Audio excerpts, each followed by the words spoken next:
Hello maths gang, क्या हाल चाल है। उम्मीद करता हूँ सब बहुत अच्छे होंगे और खूब मौज मस्ती से आप लोग अपनी तैयारी कर रहे होंगे, क्योंकि एग्ज़ाम केवल 1 महीने ही दूर है और हम आज यहाँ पर स्टैटिस्टिक्स चैप्टर को ख़त्म करने वाले हैं। तो फटाफट पहले ये बताओ कि क्या जितने चैप्टर्स मैंने पढ़ा दिए हैं आप लोगों ने कवर अप किए हैं या नहीं। उम्मीद करता हूँ आप सभी ने एक एक करके सबकी फील्डिंग सेट की होगी और उस तरीके से आपने प्रैक्टिस भी की होगी, और जितने भी स्टडी वीडियोस आपको मिल रहे हैं उन सभी चीज़ों को आप फॉलो भी कर रहे होंगे। तो फटाफट जल्दी से कमेंट में बताओ। और आज हम स्टार्ट करने वाले हैं यहाँ पर अपना चैप्टर, जो कि है स्टैटिस्टिक्स। स्टैटिस्टिक्स आखिर में है क्या, तो पहले बारे में उसके बारे में बता देता हूँ।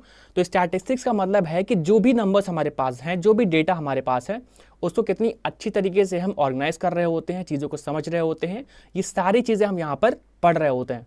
जैसे फॉर एग्जांपल मीन का मतलब होता है एवरेज इन द सेंस कि फॉर एग्जांपल मेरे पास कुछ डेटा दे रखा है और मुझे एक जनरल डेटा निकालना है उसमें से, तो मैं क्या करूंगा, बहुत आसान तरीके से एवरेज निकाल लूंगा ताकि मुझे एक एवरेज वैल्यू मिल जाए जिसके हिसाब से मैं आगे अपने ऑपरेशंस को कर सकूं। उसी तरीके से मोड आएगा। मोड मीन्स होता है जो सबसे ज़्यादा बार आ रहा हो, मतलब जैसे सबसे ज़्यादा पॉपुलर हो, राइट। जैसे फॉर एग्जांपल हमारे पास कोई डेटा दे रखा है 1 2 3 1 1 3 4 5, तो इसमें जो नंबर सबसे ज़्यादा बार आ रहा होगा दैट इज फ्रीक्वेंसी, ठीक है। तो जिसकी फ्रीक्वेंसी सबसे ज़्यादा होगी वो हमारा क्या हो जाएगा, मोड। और इसी तरीके से मीडियन भी आ रहा होगा। मीडियन क्या होता है, तो मीडियन का बेसिक सा मतलब है कि जो भी वैल्यू मिड में आ रही है। जैसे फॉर एग्जांपल एक स्कूल में 20 बच्चे हैं और सबकी एज जो है वो अप्रॉक्स 1 से लेकर के 20 तक है, तो जो मिडल वैल्यू होगी या 10 के approx, that will be the median. इतना समझ में आता है, ठीक। तो आज हम यहाँ पर मीडियन को बहुत अच्छी तरीके से सॉल्व करने वाले हैं और साथ ही साथ पूरे स्टैटिस्टिक्स चैप्टर को खत्म करेंगे।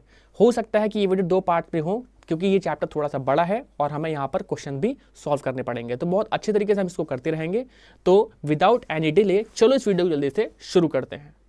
तो हर बार की तरीके से जैसे हम समझते हैं कि रियल लाइफ एप्लीकेशंस क्या है, तो मैंने आपको बता दिया कि जितनी भी कंपनीज होती हैं वहाँ का डेटा, वहाँ पे कैसे वर्क चल रहा है, वहाँ पर किस तरीके की चीज़ें हो रही होती हैं, वो सारी चीज़ों का जो भी कलेक्शन होता है, डेटा होता है, वो सारा चीज़ स्टैटिस्टिक्स चैप्टर के अंडर में आ रहा होता है। साथ ही साथ इस दुनिया में जो भी डेटा कलेक्ट किया जाता है या फिर किसी चीज़ का डेटा एनालिसिस किया जाता है, वो सारी चीज़ें स्टैटिस्टिक्स के अंदर ही आ रही होती हैं, ठीक। अब बात आती है स्टोरी की। तो स्टोरी यहाँ पर कुछ बहुत बड़ी नहीं होने वाली है, बहुत बेसिक सी है कि मीन जो होता है वो होता है एवरेज बच्चा इन द सेंस कि जो क्लास में एक एवरेज नंबर ला रहा होता है। जैसे ठीक है, जैसे फॉर एग्जांपल किसी बच्चे के 90 आ रहे हैं, किसी 92 आ रहे हैं, किसी बच्चे के केवल 70 आ रहे हैं, तो इनका एवरेज क्या आ रहा होता है, तो जो भी एवरेज आ रहा होता है that will be the mean. Mode क्या होगा, सबसे पॉपुलर बच्चा। क्लास में ऐसा होता है ना कि बहुत सारे बच्चे होते हैं लेकिन एक बच्चा होता है बहुत पॉपुलर होता है, मतलब टीचर का तो फेवरेट होगा या तो कुछ ऐसा होता है उसके अंदर जो पॉपुलर उसका होना तय होता है, एक ही होता है। उसके बाद क्या आता है, मीडियन बच्चा, कि हाँ जिसके ऊपर वाले के ना उससे ज़्यादा भी नंबर आ रहे हैं, उससे कम भी, मतलब 4 बच्चों के नंबर उससे ऊपर हैं और 4 बच्चों के नंबर उससे नीचे हैं, कुछ इसी तरीके से काम चल रहा होता है, ठीक है। तो स्टैटिस्टिक्स में इसी तरीके से चीज़ें समझने लायक हैं। बहुत ज़्यादा हम स्टोरी नहीं बना सकते क्योंकि इसमें क्या स्टोरी बनाएंगे, राइट।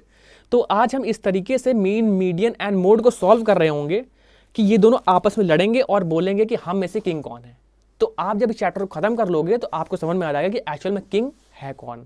तो विदाउट एनी डिले चलो इस वीडियो को जल्दी से क्या करते हैं, शुरू करते हैं। तो सबसे पहले हमें यहाँ पर ये देखना है कि क्या क्या चीज़ हम यहाँ पर पढ़ने वाले हैं। तो हमारे पास है टॉपिक जो कि है इंपॉर्टेंट टर्म्स। तो सबसे पहले हम इंपॉर्टेंट टर्म्स को पढ़ रहे होंगे कि एक्चुअल में टर्म्स इंपॉर्टेंट क्या क्या होते हैं, क्या क्या चीज़ में सीखने लायक है। उसके बाद आ जाएगा mean of the group data. Mean जो भी ग्रुप डेटा होगा, एक तो हमारे पास अनग्रुप डेटा होगा, हम उसको भी सॉल्व कर रहे होंगे, साथ ही साथ यहाँ पर ग्रुप डेटा है उसको भी सॉल्व कर रहे होंगे, ठीक। इसके बाद आएगा मीडियन, जो मैंने आपको बताया ना मीडियन क्या होता है, तो उसको भी आपको समझ में आएगा यहाँ पर, और मोड और कॉन्सेप्ट भी सीख रहे होंगे अच्छी तरीके से, ठीक है। तो हम यहाँ पर एनसीईआरटी क्लास 10 जो मैथ्स है उसका पूरा चैप्टर बहुत अच्छे से कंप्लीट कर रहे होंगे। साथ ही साथ मैं यहाँ पर कुछ क्वेश्चन भी दे रहा हूँ जिसकी हेल्प से आप अच्छी तरीके से प्रैक्टिस भी कर पा रहे होंगे। तो चलो आधे फटाफट स्टार्ट करते हैं आज का वीडियो। तो सबसे पहले आता है स्टैटिस्टिक्स है क्या। तो स्टैटिस्टिक्स एक तरह की साइंस है, एक तरह का कैलकुलेशन बेस्ड अप्रोच है जिसकी हेल्प से हम क्या करते हैं, चीज़ों को समझ पा रहे होते हैं, है ना। कि कहाँ फॉर एग्जांपल कहीं की पॉपुलेशन इतनी है, वहाँ पर एवरेज एज कितनी है, राइट। जैसे बोला जाता है कि India is a young country, ठीक है। यंग इन द सेंस कि जहाँ पर जो मैक्सिमम लोग हैं वो क्या है, वो एक यंग एज में आ रहे हैं, ठीक है। बूढ़े लोगों की संख्या कम है। इसी तरीके से चाइना में केस अलग है, यूएस में अलग केस है, जापान में अलग केस है, पाकिस्तान में अलग केस है। तो मतलब जिस हिसाब से हम समझ पा रहे होते हैं डेटा, ठीक है। तो स्टैटिस्टिक्स में यहाँ पे सारी चीज़ें समझ पा रहे होते हैं। तो एक तरीके से क्या ये साइंस है, देखो मैथ में भी साइंस आ गया। अब आप लोग कहोगे अरे यार यहाँ पर भी साइंस है। Science of collecting data, right, collecting हो गया। और क्या कर सकते हैं, एनालाइजिंग कर सकते हैं, राइट, एनालाइजिंग डेटा। और क्या कर सकते हैं, अंडरस्टैंडिंग डेटा, है ना। ये सारी चीज़ें, जितनी भी सारी चीज़ें हैं, ये सारी चीज़ें हम यहीं पर डिस्कस कर रहे होते हैं, राइट। तो अंडरस्टैंडिंग डेटा, जिसकी हेल्प से हमें कोई भी, अगर हमें फॉर एग्जांपल कोई भी नई चीज़ स्टार्ट करनी है, तो हम क्या करेंगे, हमारे पास अगर ये डेटा अवेलेबल होगा तब हम उसको अच्छी तरीके से रिप्रेजेंट कर पा रहे होंगे। जैसे फॉर एग्जांपल मुझे कहीं पर स्कूल खोलना है एग्जांपल के लिए, अब मुझे अगर पता होगा कि उस एरिया में कितने बच्चे हैं और कौन सी क्लास से कौन सी क्लास तक के बच्चे हैं, तो मुझे अच्छी तरीके से समझ में आ जाएगा कि मुझे एक्चुअल में अभी वहाँ पर कौन सी क्लास तक का स्कूल खोलना है। तो ये जो डेटा है ये हमारे लिए क्या होता है, बहुत ज़्यादा इंपॉर्टेंट है। और आपको पता है कि data is a new oil, ये बोला जाता है ना, जिसके पास डेटा है वो एक तरीके से राजा है। जैसे एक टाइम पे हुआ करता था कि पेट्रोल जिसके पास ज़्यादा होता था वो सबसे ज़्यादा अमीर माना जाता था, लेकिन आज के समय में क्या है कि डेटा जिसके पास है, डेटा के बेसिस पे वो कुछ भी कर सकता है, राइट। तो स्टैटिस्टिक्स का मतलब यही है। इसमें क्या क्या पढ़ने वाले, तो इसके अंदर मीन आता है, ठीक है, तो मोड आता है जैसे हमने डिस्कस कर लिया पहले ही।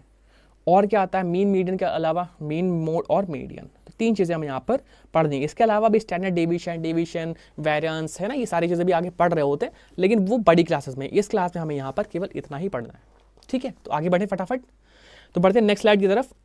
That is observation. अच्छा, ऑब्जर्वेशन क्या होता है, सोचो सोचे, कमेंट करो मुझे जरा एक बार फटाफट, जल्दी जल्दी, विदाउट वेस्टिंग टाइम। ऑब्जर्वेशन क्या होता है, लिख लिया, ठीक। अब मैं बताता हूँ आपको।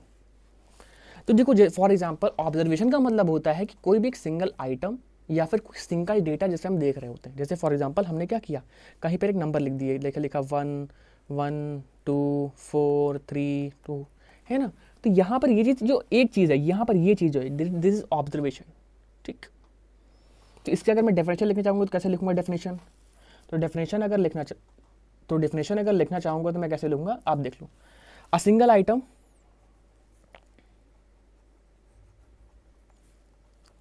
a single item or measurement, ठीक, of a given data set, ऐसे ही बना लो, ठीक है। मतलब एक्चुअल डेफिनेशन तो नहीं पूछी जाती है, बट फिर भी हाँ मैं लिखा दे रहा हूँ।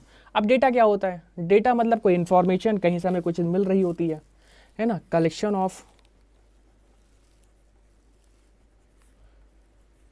ऑफ ऑब्जर्वेशन और फैक्ट, ठीक। कहीं पर ऑब्जर्वेशन हो गए या फिर फैक्ट हो गए, उनका भी चीज़ें चल रही होती हैं। फ्रीक्वेंसी क्या होता है कि नंबर ऑफ टाइम्स,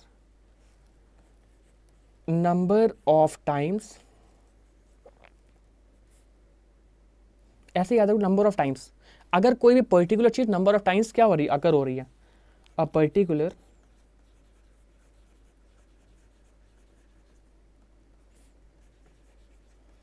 ऑब्जर्वेशन अकर, ठीक। मीन क्या होता है, दैट इज एवरेज, ये तो मैं पहले ही बता चुका हूं, है ना। अभी आगे जैसे पढ़ रहे होंगे तो और अच्छी तरीके से इसको सीख रहे होंगे। सो फ्रीक्वेंसी डिस्ट्रीब्यूशन का एक्चुअल मतलब ये होता है कि कोई भी चीज़ कितने बार आई हुई है और उसको किस तरीके से रिप्रेजेंट कर रहे हैं। जैसे फॉर एग्जांपल देखना, मैं कोई डेटा लिखता हूँ और फिर यहाँ पर करके दिखाता हूँ। 8 लिख दिया, 1 7 8 3 7 1 9 8 6 2, ऐसे लिख दिया मैं फॉर एग्जाम्पल, ठीक है। अब मुझे अगर इसका सही तरीके से बनाना है फ्रीक्वेंसी डिस्ट्रीब्यूशन, तो पहले क्या करूँगा, मैं देखूंगा कि कितनी इसकी रेंज है। रेंज का मतलब क्या होता है, शुरुआत वाली वैल्यू और आखिरी वाली वैल्यू के बीच का डिफरेंस। तो सबसे छोटी वैल्यू यहाँ पर 1 है और सबसे बड़ी जो वैल्यू है यहाँ पर 9 है। तो मैं क्या करूँगा, पहले यहाँ पर डेटा लिखूंगा, कैसे, ये x हो गया, ठीक है, ये x, ये f। अब x का मतलब होता है कि कोई पर्टिकुलर इंडिविजुअल नंबर, जैसे फॉर एग्जांपल 1 2, ठीक है। और क्या आया था, 3 आया था, क्या 3 आया है। 4 आया था, क्या 4 आया है। 5 आया था, क्या नहीं आया। 6 आया हुआ है। 7 देख लो आया हुआ है। 8 देख लो आया हुआ है और 9 आया हुआ है, ठीक है। अब हम यहाँ पर देखेंगे कि एक 1 जो है, 1 कितने बार आया हुआ है यहाँ पर, तो 1 2 2 बार आया है क्या, यहाँ पर इसकी फ्रिक्वेंसी हो जाएगी 2, राइट। 2 कितने बार आया हुआ है, तो देखो केवल एक ही बार आया तो एक बार लिख दूंगा, ठीक। 3 कितने बार आया हुआ, तो 3 आया है मेरे पास, 1 2 2 ही बार आया मुझे दिख रहा है, तो 2 ये हो गया। 4 कितने बार आया, तो एक बार आया हुआ है। और 6 कितने बार आया हुआ है, तो ध्यान से देखो 6 एक ही बार आया हुआ है, एक बार हो गया। 7 कितने बार आया हुआ, एक बार आया हुआ। 8 कितने बार आया हुआ, 2 बार आया हुआ। और 9 कितने बार आया हुआ, ध्यान से देखो, एक बार आया हुआ है। इसका मतलब है कि कोई भी चीज़ कितने बार आई है उसको भी हम यहाँ पर समझ रहे होंगे, उसको इस तरीके से अरेंज कर रहे हैं कि 1 जो है वो 2 बार आया। ठीक है, तो इसी को क्या बोलते हैं, फ्रीक्वेंसी डिस्ट्रीब्यूशन बोल रहे होते हैं। आसान है। ठीक, आगे बढ़ते हैं। अब देखो, ग्रुप डेटा जो होता है, ग्रुपिंग करके उसको 3 मेथड से निकाल सकते हैं। पहला तो आता है हमारे पास डायरेक्ट मेथड। डायरेक्ट मेथड का मतलब क्या है कि sigma F x upon sigma F, यही निकाल रहे होंगे। ठीक है, डायरेक्टली मेथड अभी मैं कराऊंगा आगे अच्छी तरीके से। एक शॉर्टकट मेथड आएगा और एक आएगा स्टेप डेविएशन मेथड। शॉर्टकट क्या होता है, एज्यूम्ड मीन मेथड ही बोलते हैं इसको। ठीक, assumed mean method, assumed mean method, right. अब आगे बढ़ते हैं। और स्टेप डेविएशन का मतलब तो इधर लिखा हुआ है जहाँ पर हम डेविएशन निकाल रहे होते हैं। ठीक, तो आगे बढ़ते हैं, समझ में आएगा जैसे जब चीज़ें आगे बढ़ा रहे होंगे। शॉर्टकट मेथड मैंने यहाँ पर लिख दिया। अब आगे आते हैं, जैसे फॉर एग्जाम्पल हमारे पास एक डेटा दे रखा है और एक शॉर्टकट मेथड भी, चलो शॉर्टकट मेथड पहले बता देता हूँ। शॉर्टकट मतलब क्या होता है, sum of all the quantities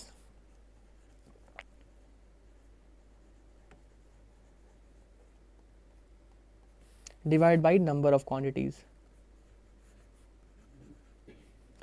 number of quantities.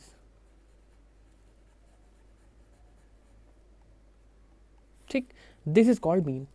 तो अगर हमें शॉर्टकट में कहीं पर अनग्रुप्ड डेटा दे रखा है तो हम आराम से क्या करेंगे, sum of all the quantities divide by number of quantities निकाल देंगे, आराम से हमारा आंसर आ जाएगा। ठीक, अब जैसे अगला क्वेश्चन है, हम इसको यहीं पर यूज करने वाले हैं। अगले क्वेश्चन जरा ध्यान से देखते हैं। तो यहाँ पर देखा, in the class of 20 students they have secured a percentage of this सारे। ठीक, अब इनमें हमें क्या निकालना है, क्या निकालना है, मीन निकालना है। ठीक, अब इसको कैसे निकालेंगे, तो हमें पहले सम करना पड़ेगा। अब देखो, मैं ट्रिक लगाता हूँ यहाँ पर। ठीक है, कैसे ट्रिक लगाऊंगा, एडिशन की भी ट्रिक बताता हूँ डायरेक्टली, ताकि हम इतना बड़ा नंबर बार बार ऐड ना करना पड़े। तो हमें ये चीज़ पता है कि कितने नंबर्स हैं टोटल। तो टोटल जो हमारे पास नंबर है वो है 20 स्टूडेंट्स हैं। ठीक है, तो यहाँ पर हम मीन निकाल रहे हैं। अब सम करने का ट्रिक बताता हूँ आपको, ध्यान से देखना। ये सारे नंबर ध्यान से देखो, ये क्या 80 के आसपास हैं, क्या है 80 के आसपास। तो मैं क्या करूँगा ना, मैं यहाँ पर इस तरीके से अरेंज करूँगा कि 80 से कितना ज़्यादा है ये। ध्यान से देखो, ये 88 जो है 80 से कितना ज़्यादा है। मैं पेन का कलर चेंज करता हूँ तब आपको समझ में आएगा, सारा बेटर समझ में आएगा। जैसे फॉर एग्जांपल ये देखो, जैसे यहाँ पर 88 है तो ये कितना है, 8 ज़्यादा है क्या 80 से, राइट। मैं केवल इन्हीं को ऐड करूँगा, सब्ट्रैक्ट करूँगा। अभी दिखाता हूँ कितनी आसानी से हम ऐड कर पा रहे होंगे। ये +2 ज़्यादा है क्या, ये +8 है क्या, ये +5 है क्या, ये +4 है 80 से। 80 से कितना ज़्यादा या कम है। ठीक है, इसको बोलते हैं डेविएशन। ठीक है, डेविएशन निकालना। एडिशन भी ऐसे कर सकते हैं आराम से। ये 80 से 0 ज़्यादा है तो मैं 0 लिख दूंगा।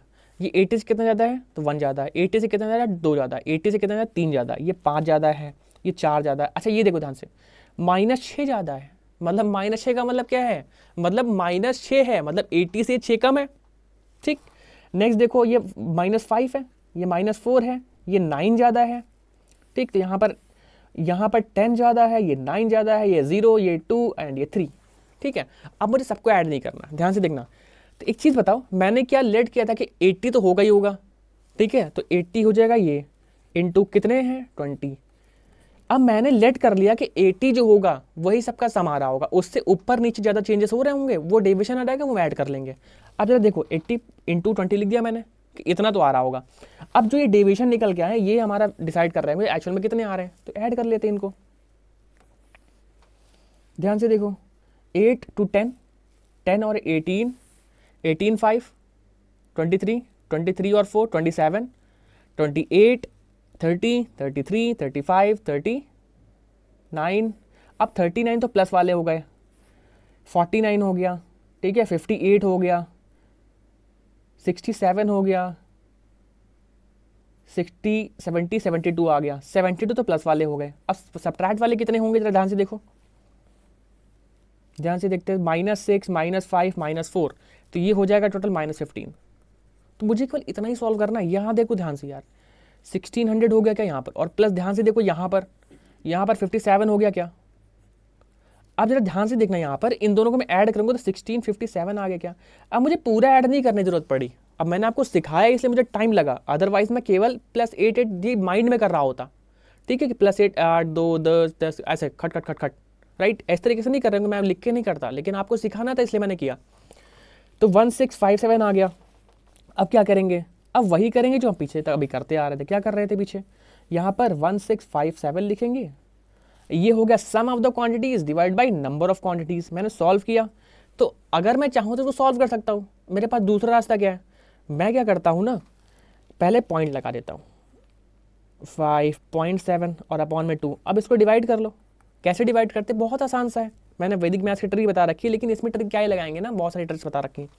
2 8 ज़ा 2 2 ज़ा 4, राइट। पॉइंट लग जाएगा, कैरी उधर जाएगा, 2 8 ज़ा 16, कैरी 1, 2 5 ज़ा 10।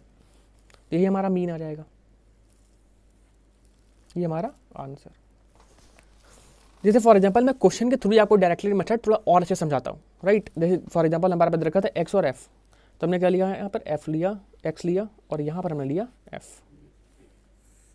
वैल्यूज क्या क्या दे रखी थी, तो एक्स दे रखी थी 11, 14, 17 और 20, राइट। एफ की वैल्यू हमारे पास कितनी दे रखी है, 3, 6, 8 और 7। इसमें क्या होता है एक्चुअल में कि हम f इंटू एक्स निकालते हैं, मतलब x और f को मल्टीप्लाई करो, कितना आ जाएगा, 11 3 ज़ा 33, 14 6 ज़ा 84, 17 8 ज़ा, अब 17 8 ज़ा का टेबल ही नहीं आता होगा भैया, बताओ जरा कितना होता है, आता है, आता है ना। कुछ लोग होते हैं वो बोल रहे सर टेबल नहीं आता। मैंने ऑलरेडी बता रखा था, पहली क्लास में बताया था, जब चैनल पे पहली वीडियो जो पढ़ी थी, मैंने बताया था कि वहाँ पर कैलकुलेशन आपके लिए 25 तक का टेबल आपको याद होना चाहिए। उसके बाद 20 इंटू 7, 20 इंटू 7 कितना होता है, ये तो बच्चा जानता है कि 140 होता है, राइट।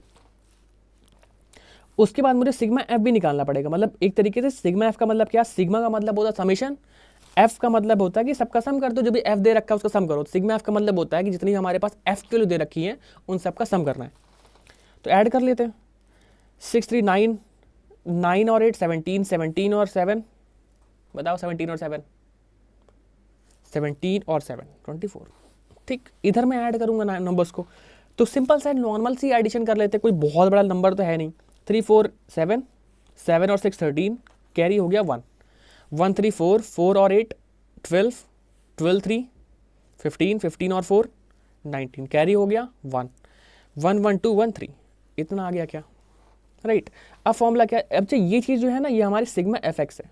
मतलब एफ और एक्स जो था मुझे क्या करना पड़ा था, मल्टीप्लाई करना पड़ा था ना। अब मैंने उसी का सम किया कि 393 आ गया। फॉर्मूला क्या होता है, एक्स बार, देखो मीन को लिखते हैं एक्स बार से, सिग्मा एफ एक्स अपॉन में सिग्मा एफ, ये होता है हमारा डायरेक्ट मेथड, ठीक है।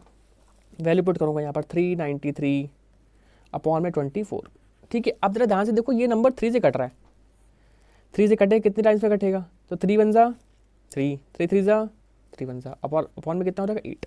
यहाँ पर जैसे मैं सॉल्व करके लिखूंगा कितना आ जाएगा 131 अपॉन में 8। इसको मुझे सॉल्व करना पड़ेगा, तो सॉल्व करने के लिए आगे नॉर्मल से डिवीजन कर लेते हैं। यहाँ पर 131, 8 1 ज़ा 8, 5 आ जाएगा, 1 आ जाएगा, 8 6 ज़ा 48, ये हो जाएगा 3।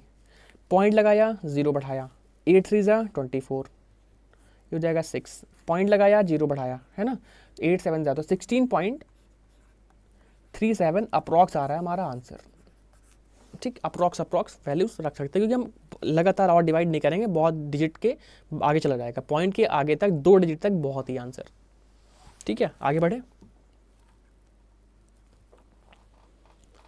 अब आता है हमारा shortcut method, that is assumed mean method. Assumed mean method में क्या करते हैं बेसिकली, तो एज्यूम्ड मीन मेथड में करते हैं कि हमें किसी चीज़ को एज्यूम कर लेना होता कि यही हमारा मीन होगा। जैसे फॉर एग्जांपल हमारे पास कोई डेटा दे रखा होगा, ठीक है, हमारे पास यहाँ पर एक्स दे रखा होगा, हमारे पास यहाँ पर एफ दे रखा होगा, ठीक। तो जो भी हमारे पास यहाँ डेटा दे रखा है और यहाँ पर कोई डेटा दे रखा होता है, तो हम क्या करते हैं ना, यहाँ से कोई भी एक फ्रीक्वेंसी को क्या कर लेते हैं, एक्चुअल में यहाँ पर एक लेट कर लेते हैं कि वो एज्यूम मीन होगा हमारा, ठीक। और फिर उसी के हिसाब से क्वेश्चन सॉल्व कर रहे होते हैं। जैसे फॉर एग्जांपल अभी मैं दिखाता हूँ आगे, जैसे फॉर एग्जांपल ये क्वेश्चन दे रखा है, ठीक। क्वेश्चन में देखो दे रखा है to find out the concentration of SO2 in air, ये आई थिंक उसका क्वेश्चन है, NCERT का NCERT क्वेश्चन है ये, राइट। 30 लोकेलिटीज हैं, देखो समेशन दे दिया गया, बोल रहे find the mean concentration of sulphur dioxide एन इन द ईयर, है ना, एन द ईयर, ये इन होगा, कोई नहीं, ठीक। तो हमें क्या करना पड़ेगा, सबसे पहला काम टेबल बना दो। तो ये जो पहली वैल्यू होगी ये इंटरवल होगा हमारा, इंटरवल हमारे पास क्या दे रखा है 0.00 माइनस 0.04, है ना, ये क्लास इंटरवल दे रखा है। मुझे एक्स भी निकालना पड़ेगा अभी, class interval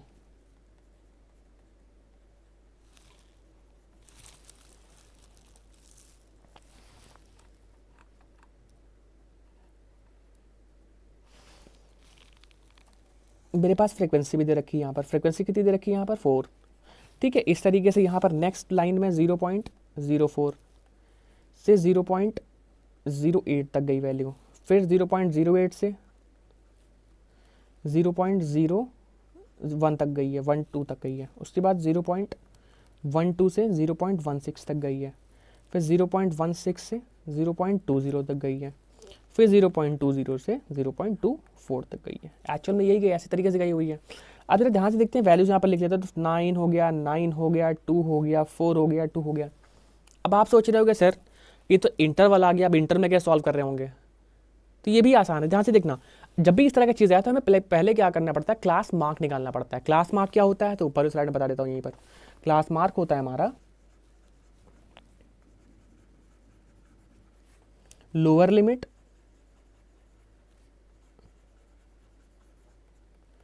plus upper limit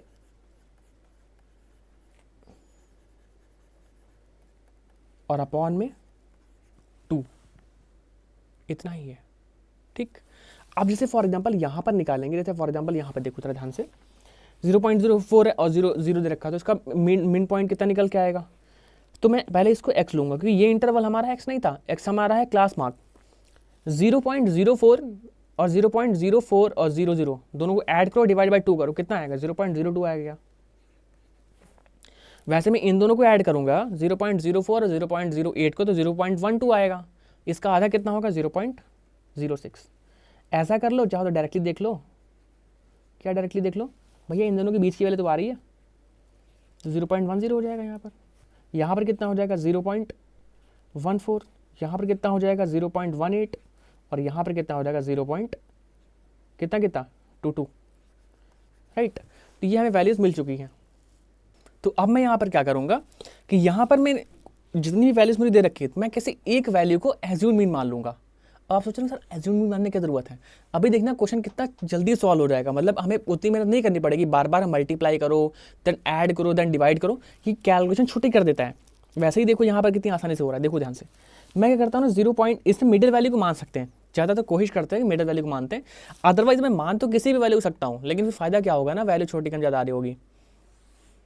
सबसे बेस्ट रास्ता क्या है, मिडिल वैल्यू को मान लो। तो मैंने कहा कि इसको मान लिया, मैंने कहा ये ए हमारा है, ठीक। अब यहाँ पर मैं क्या निकालूंगा, ध्यान से देखना, मैंने ऊपर फॉर्मूला बताया था, ठीक, उसी को ध्यान से देखना। यहाँ पर मुझे डी निकालना पड़ेगा, तो डी के लिए क्या हो जाएगा, डी बराबर होता है एक्स आई माइनस ए। एक्स आई क्या होता है, तो यही जो वैल्यूज है ना, जैसे जब मैं इस पारे पे आऊँगा 0.02 पे आऊँगा, तो इससे मैं इसको माइनस करूँगा, ठीक है। एक्स आई मतलब 0. अच्छा पहला क्वेश्चन है, चलो लिख के करा देता हूँ मैं, 0.02 माइनस 0.10। सॉल्व है कितना आ जाएगा, ये सॉल्व के बताओ जल्दी से। तो ये आ जाएगा माइनस का 0.08, इतना आ जाएगा पक्का। नेक्स्ट देखो 0.06, इससे मुझे क्या माइनस करना पड़ेगा, तो हर बार मुझे ए ही माइनस करना है, जो एज्यूम मीन होगा वही माइनस कर रहे होंगे। तो यहाँ पर कितना आ जाएगा 0.06 माइनस 0.10, ये आ जाएगा 0 माइनस 0.04। उसी तरीके से 0.10 माइनस 0.10, इधर आ जाएगा 0, राइट। अब इधर देख लो जरा ध्यान से, 0.14 माइनस 0.10, ये हो जाएगा 0.04, है ना। और ध्यान से इधर देखो जरा ध्यान से, तो 0.018 माइनस 0.10, ये हो जाएगा 0.08, प्लस का आ रहा होगा। और लास्ट में देखो 0.22, इससे जब मैं माइनस कर रहा हूँ 0.10, तो सॉल्व कितना आ जाएगा, तो आ जाएगा 0.12। आप जरा ध्यान से देखना एक चीज़ बहुत ध्यान से देखना, जो मैं सिखाने जा रहा हूँ। सिग्मा एफ तो मुझे निकालना ही निकालना है। सिग्मा एफ कितना हो जाएगा, तो मुझे यहाँ पर आई थिंक वैल्यू दे रखी थी 30 लोकेलिटीज़, तो 30 हो जाएगी वैल्यू हमारी, ठीक। ये तो समझ में आ चुका है। अब इन सबको ऐड करना भी बहुत आसान है, ध्यान से देखना। जैसे मैं सिग्मा यहाँ पर क्या निकाल रहा था, सिग्मा डी निकाल रहा था, एक सेकेंड डी आ गया। अब मुझे एफ इंटू डी करना होगा। Wait just wait wait wait wait wait, हाँ ठीक। तो अब मुझे क्या करना पड़ेगा, एफ और डी को मल्टीप्लाई करना पड़ेगा। जैसे मैं एफ और डी को मल्टीप्लाई कराऊंगा, ध्यान से देखना, थोड़ा कैलकुलेशन ज़्यादा है बट इसको मेथड समझने की आपको ज़रूरत है। हमें यहाँ पर एफ और डी को मल्टीप्लाई करना है, तो एफ की वैल्यू यहाँ पर कितनी, ध्यान से देखो, एफ की वैल्यू यहाँ पर 4 है। 4 को मैं किससे मल्टीप्लाई कराऊंगा, 0.08 से, तो हमारा आंसर आएगा 0.32। उसी तरीके से मैं 9 को कराऊंगा मल्टीप्लाई 0.4 से, तो आएगा -0.36। उसी तरीके से मैं 9 को जब 0 से मल्टीप्लाई करा रहा हूँ तो यहाँ 0 आ जाएगा।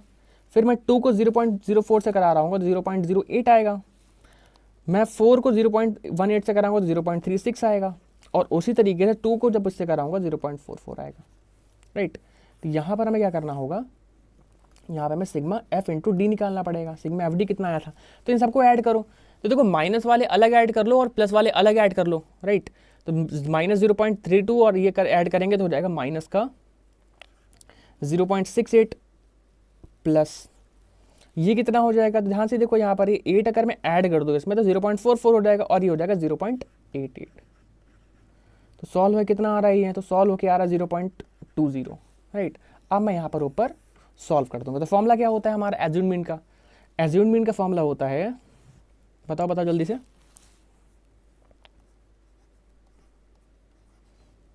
सिग्मा एफ डी और देखो यहाँ पर लिखा था ना, पहले तो हमने एज्यूम्ड मीन जो माना था ए, उसको ए ले लो, ठीक है। तो ये हमारा ए हो जाएगा यहाँ पर, तो ये हो जाएगा ए प्लस सिग्मा एफ डी, और अपॉन में क्या हो जाएगा, अपॉन में क्या हो जाएगा बताओ।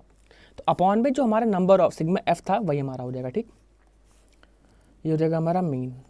तो सॉल्व कर देते हैं। ए की वैल्यू कितनी क्वेश्चन में, तो ए की वैल्यू हमारे पास क्वेश्चन है जो हमने माना था वो था 0.10 प्लस ये नीचे कितना आया था 0.20 आया था, वो भी प्लस का आया था, और अपॉन में यहाँ पर 30 आया था। क्या मैं इसको सॉल्व कर सकता हूँ आराम से, प्लस बिल्कुल सॉल्व कर सकता हूँ। तो पहले मैं क्या करूँगा ना, इसको करूँगा 0.0, जैसे मैं इसको डिवाइड करूँगा तो आ जाएगा 0.020 और अपॉन में 3 आ जाएगा क्या, क्योंकि मैंने 10 था उसको डिवाइड किया। अब इसको जब मैं डिवाइड करूँगा तो ये अप्रॉक्स कितना आएगा, ध्यान से देखना। तो जैसे मैं 20 को डिवाइड कर रहा हूँ, तो 20 को डिवाइड कर रहा हूँ कितना आएगा, 6 पॉइंट समथिंग आ रहा होगा, राइट। तो आ जाएगा यहाँ पर 0 पॉइंट, इसको मैं थोड़ा सा मिटा देता हूँ ताकि साफ साफ ही लगे, ये ऐसे आ रहा होगा।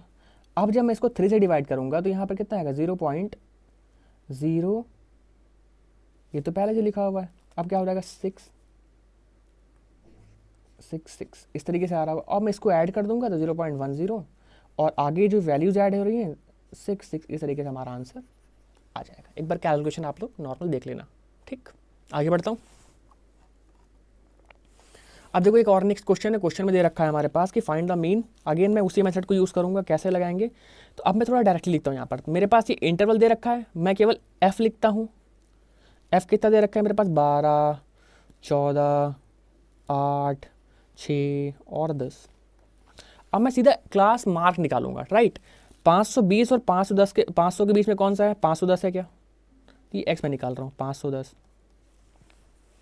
530 आएगा क्या इन दोनों के बीच में, इन दोनों के बीच में 550 आएगा क्या, तो मैं डायरेक्टली लिख देता हूँ यहाँ पर। उसके बाद और कौन सी वैल्यू, तो 570 आ जाएगा और फिर 590 आ जाएगा, राइट। सिग्मा एफ हम यहाँ पे निकाल लेते हैं। सिग्मा एफ कितना आ जाएगा, तो 50 दे रखा है क्वेश्चन में, 50 वर्कर्स हैं, तो सिग्मा एफ की वैल्यू 50, ठीक है। अब क्या करेंगे, अब हमें ए लेट करना पड़ेगा। तो ए मैं किसको लेट करूँगा, तो ज़्यादातर कोशिश करते हैं मिड वाली वैल्यू को, तो इसको लेट कर लेंगे, हमारा ए है। इसके बाद हम निकालेंगे डी। डी क्या आता है, एक्स आई माइनस ए, ये तो आता है, चलो माइनस कर लेते हैं। तो 510 से 550 माइनस करेंगे तो आएगा हमारे पास कितना, 40, ठीक।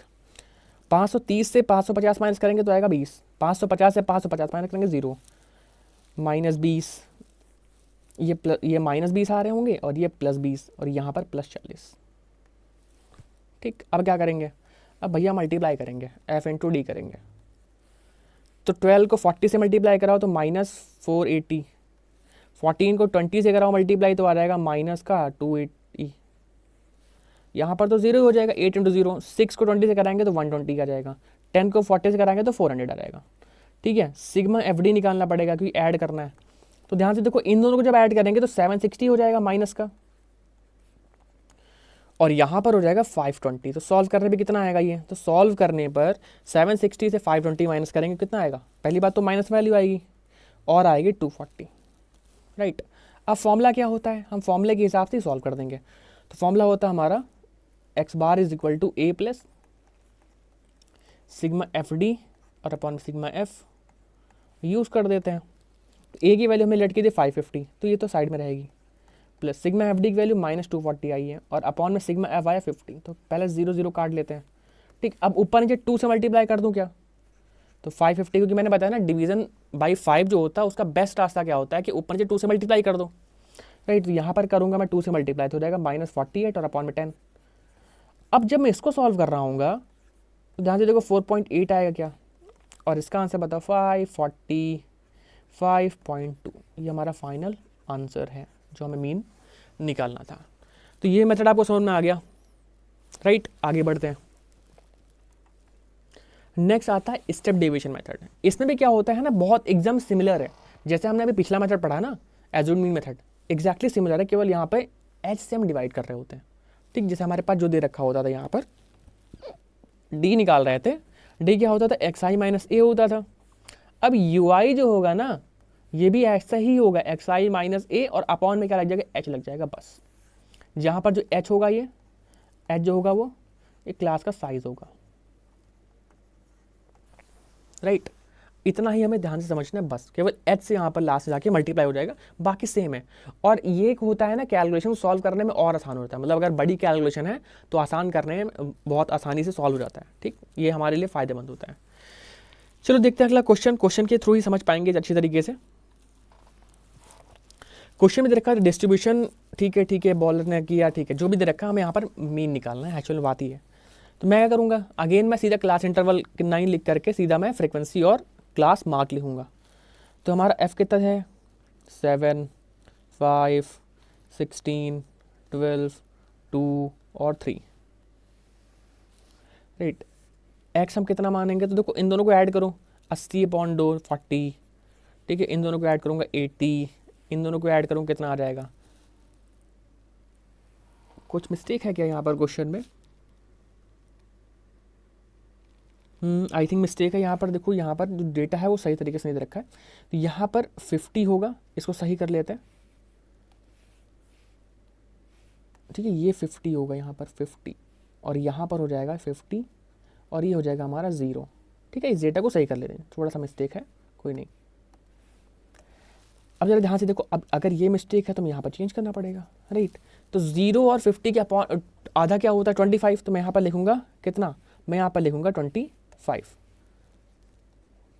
50 और 100 के बीच में 75, 100 और 250, 100 और 150 के बीच में क्या होता है 250, मतलब 125। 150 और 250 के बीच में कौन सा नंबर आ रहा होगा। अब देखो यहाँ पर गैप और भी ज़्यादा दे दिया है। आई थिंक ये क्वेश्चन में कहीं मिस्टेक है, कुछ ना कुछ तो मिस्टेक है, क्योंकि इस तरीके से यहाँ पर डेटा कॉन्टीन्यूस नहीं है।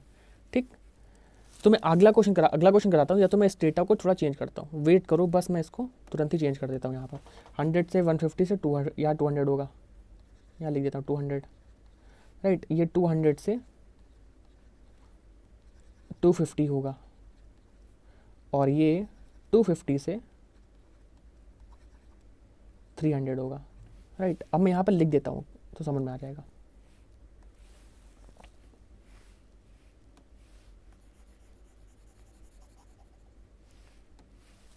जैसे फॉर एग्जांपल अब यहाँ पर देखो 0 से 50, 0 से 50 का मतलब आधा 25, 50 से 100 दोनों के बीच में 75, 100 से 150 के बीच में कितना आएगा 125। राइट, अब यहाँ पे देखो जरा ध्यान से, 150 और 200 के बीच में कितना आएगा 175, फिर 225, और यहाँ पर दोनों को देखेंगे तो 275। राइट, अब सही हो गया। राइट, अब आगे देखते चला ध्यान से, तो अब हमें यहाँ पर यू आई निकालना है। यू आई का मतलब क्या है, एक्स माइनस ए और अपॉन में एच। ये निकालना पड़ेगा। अब ये भी काफ़ी आसान है, यहाँ पर एच की वैल्यू बताओ कितनी है। एच की वैल्यू क्लास साइज 0 से 50 है, मतलब क्लास साइज क्या है, क्लास साइज क्या है बताओ। यहाँ 50 है क्लास साइज है ना, 50 गैप आ रहा है नंबर्स के बीच में, जो इंटरवल है वो एक्चुअल में क्लास साइज हो रहा होता है। ठीक, तो ध्यान से देखते हैं यहाँ पर। तो पहले तो हमें जो किसी को एक्स मानना पड़ेगा ए, तो मैं मान लेता हूँ कि ये हमारा ए होगा। मैं किसी को भी मान सकता हूँ, लेकिन कोशिश करते हैं कि कौन सी मिड वाली वैल्यू को माने। ठीक, x माइनस ए अपॉन में h होगा, तो x माइनस ए कितना हो जाएगा, तो x माइनस ए, तो x की वैल्यू हमारे पास 25 है, 25 से 175 माइनस करेंगे 150 आएगा, राइट। 150 को 50 डिवाइड करेंगे तो आएगा कितना, -3। ठीक, नेक्स्ट देखो, अब 75 है, 75 से पहले 175 को माइनस करेंगे तो 100 आएगा, 100 अपॉन 50 -2। अब ज़्यादा कुछ देखने की जरूरत नहीं, मैं डायरेक्टली बता रहा हूँ। देखो यहाँ -1 आएगा, यहाँ 0 आएगा, यहाँ 1 आएगा, यहाँ 2 आएगा, बस इतनी मेहनत कर रही है। मतलब एक बार वो पहली वैल्यू निकाल लो, दूसरी निकाल लो, उसके बाद क्या करना है, खट खट खट लिख दो, मेहनत ही नहीं करनी आगे, राइट। आप जरा ध्यान से देखो यहाँ पर, तो हमें यहाँ पर क्या करना पड़ेगा, तो यहाँ पर हमें किसको मल्टीप्लाई करना है, तो एफ आई और यू आई को मल्टीप्लाई करेंगे ना, एफ इंटू यू आई को मल्टीप्लाई कर लो। ठीक, तो यू आई को जैसे ही मल्टीप्लाई करेंगे यहाँ पर यू आई को जैसे मल्टीप्लाई करेंगे, देखने ध्यान से क्या आएगा, 7 into 3 -21, 5 into -2 -10, 16 into -1 -16, 12 into 0 0, 2 into 1 2, 3 2 जा 6। तो सिग्मा एफ यू निकाल लो और यहाँ पर सिग्मा एफ निकाल लो। सिग्मा एफ को करने के लिए बहुत आसान सा है, देखो ऐड कर लेते हैं, 7 5 12, 12 16 28, 28 और 12 30, 40 और 40 और फिर 45, ये हमारा निकल गया। ठीक, इसको ऐड कर लेंगे, तो मैंने कहा था माइनस वाली वैल्यू अलग ऐड कर लो, तो -31 -47, तो -47 प्लस 8, ये कितना हो जाएगा यहाँ पर सॉल्व होके, तो ये आ जाएगा हमारा माइनस का 39, सॉरी साफ करके लिख देता हूँ।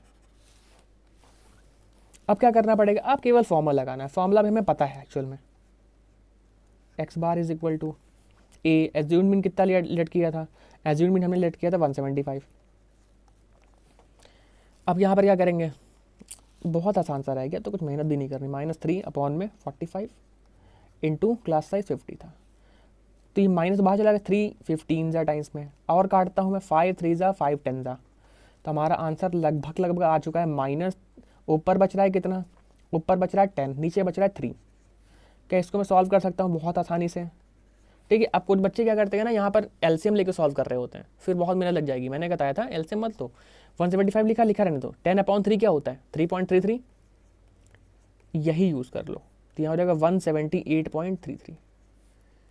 ठीक, ये हमारा मीन आ जाएगा। ये मेथड भी समझ में आ गया। आगे बढ़े नेक्स्ट मेथड की तरफ। नेक्स्ट क्वेश्चन है कि मेथड है ये दे रखा है अगेन। हाँ, तो ये आप लोग कर सकते हो, वैसे देखो आसान क्वेश्चन है, मैं चाहूँगा कि ये लोग आप लोग HW वाला क्वेश्चन करो, तो मैं HW में डालूंगा और इसका आंसर आप लोग मुझे बता देना। ठीक, मेथड समझ में आ गया। आप केवल क्या करना है, आपको ये अप्लाई करना है, कमेंट में इसका आंसर लिखना है। नेक्स्ट पढ़ते हैं।